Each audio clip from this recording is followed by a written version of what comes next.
Tây Sơn hay gọi là chim mía như thế vậy, chiên lên và sau đó là rim me chấm với tương ớt.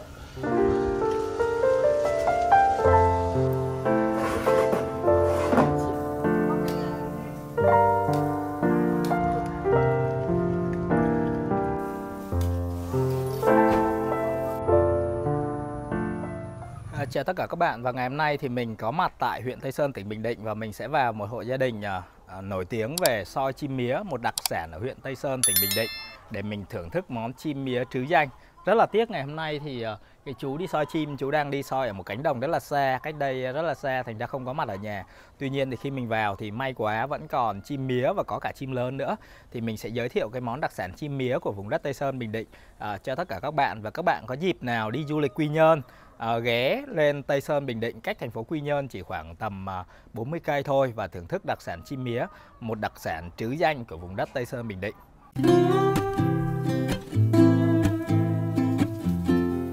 Ở tại huyện Tây Sơn thì có rất là nhiều các món ăn trứ danh. Hôm qua thì mình đã review cho các bạn liên quan về món dế bò.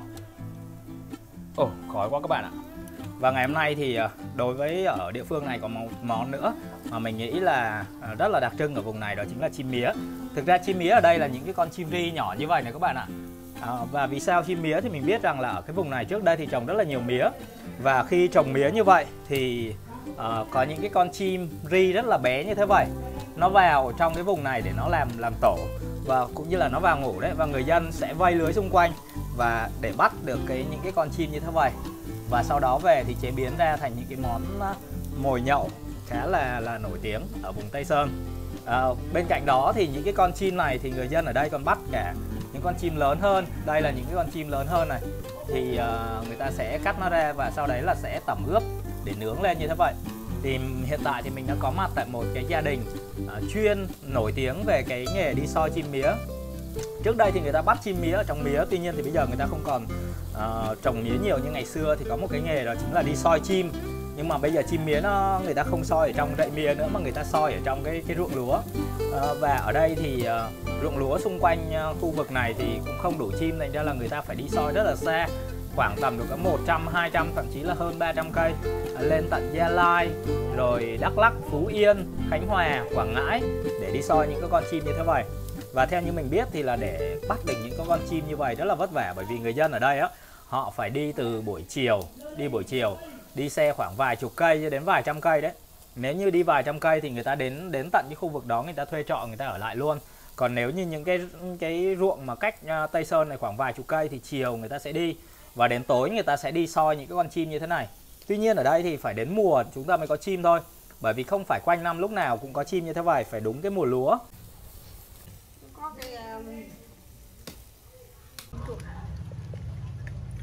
Và đối với một cái cánh đồng khoảng tầm độ cỡ vài trăm hecta thì soi không bao giờ bắt được những cái con chim mía như thế vậy. Theo những lời kể của những người mà trùm đi soi chim ở Tây Sơn này thì để có được những con chim mía như thế vậy thì người ta phải chọn những cái đám ruộng nào mà vài trăm hecta, tuy nhiên đã thu hoạch được khoảng tầm 70 cho đến 80%. Thì lúc đấy chỉ còn lại khoảng tầm vài cái đám ruộng còn sót lại thì lúc đấy chim của cả cánh đồng nó sẽ tụ tập vào trong những cái đám ruộng như vậy, và người ta sẽ đi soi chim, đi soi những cái đám ruộng nhỏ còn sót lại như vậy. Khi mà chim tụ về như vậy thì người ta mới bắt được những cái con chim mía như thế vậy. Đây nha các bạn, đây chính là cái thành quả của chim mía. Hôm nay thì khi mà mình đến đây thì cô nói là hiện tại thì gia đình đã hết chim mía rồi, chỉ còn lại có 10 con chim mía thôi.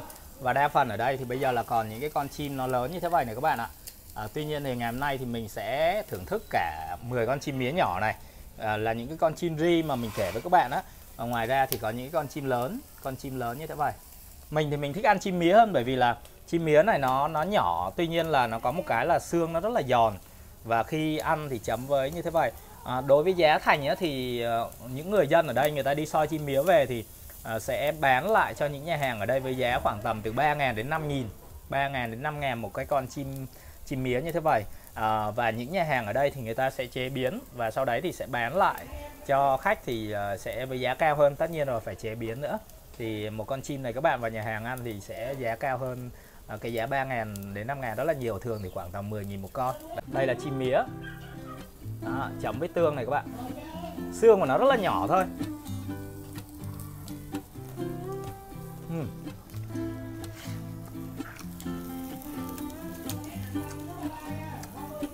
Xương của nó cực kỳ nhỏ, ăn không hề cảm giác vướng hay là cứng gì cả.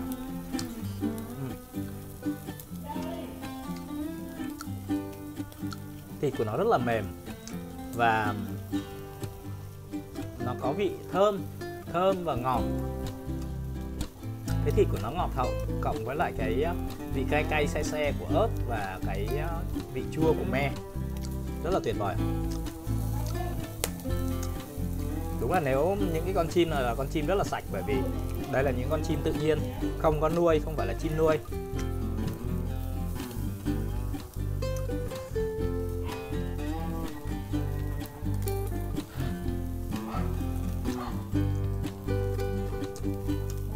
Như một cái đĩa 10 con như vậy thì các bạn vào trong nhà hàng phải mua cả gần 100.000 đấy. Tuy nhiên đối với ở đây thì mình vào đây thì mình mua 10 con này chỉ có 30.000 thôi. Các bạn nhìn này, đây là những con chim tự nhiên nhé. Nó sống ở trong ban ngày thì nó đi kiếm ăn, ban đêm thì nó ngủ ở trong lúa. Sốt me này các bạn này, chỉ có lên Tây Sơn mới ăn chim kiểu như vậy thôi. Đấy, chấm với tương ớt các bạn nhé.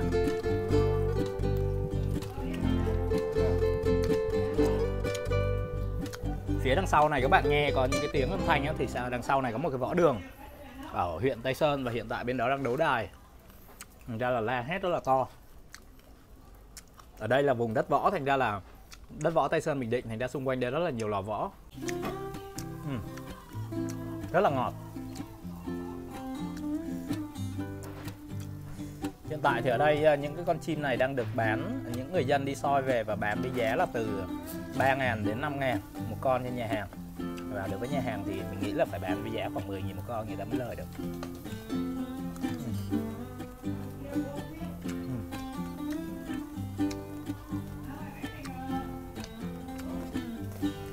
Chim mía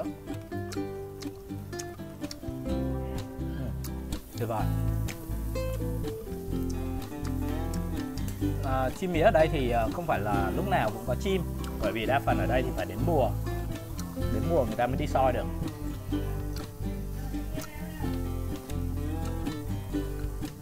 Từ một món ăn dân dã thôi thì bây giờ đã trở thành một cái món đặc sản của vùng Tây Sơn. Có thể là vào tận Phú Yên, lên tận Gia Lai, Đắk Lắk, hoặc là vào tận Khánh Hòa đấy người ta soi. Thì khi như vậy thì người ta sẽ thuê trọ và người ta ở lại, và người ta cứ soi và sau đó người ta bỏ đá vào và khoảng vài ngàn chim như thế vậy. Vài ngàn chim như thế vậy thì người ta mới gửi về nhà, gửi xe về nhà, và sau đấy ở nhà phải nhặt lông. Và các bạn biết là cái quá trình nhặt những lông những cái con chim miến này rất là vất vả, bởi vì cái ví dụ giả sử như con gà thì cái da của nó rất là dày, con gà con vịt của mình ở nhà thì cái da của nó rất là dày.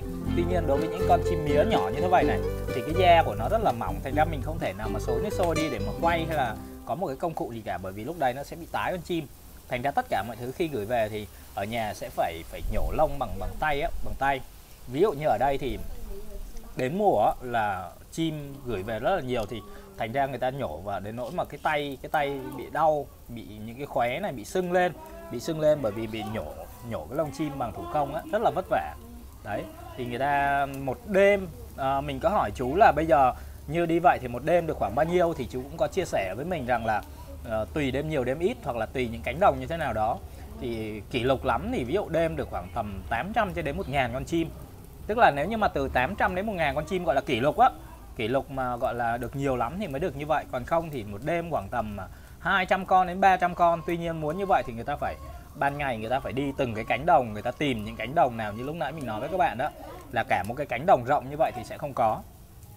Phải tìm những cái cánh đồng nào mà chỉ có khoảng tầm độ cỡ vài trăm hecta, tuy nhiên chỉ còn lại, người ta gặt hết chỉ còn lại khoảng tầm chục hecta thôi. Còn một cái đám lúa nhỏ như vậy thì ban đêm thì chim mới tụ về những cái đám lúa đó, để cả cánh đồng chim mới tụ về đó để ngủ, thì lúc đó mới soi được những con chim như thế vậy.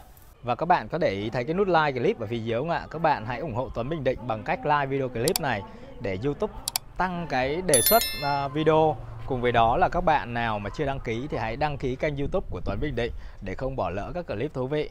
Xin chào và hẹn gặp lại tất cả các bạn.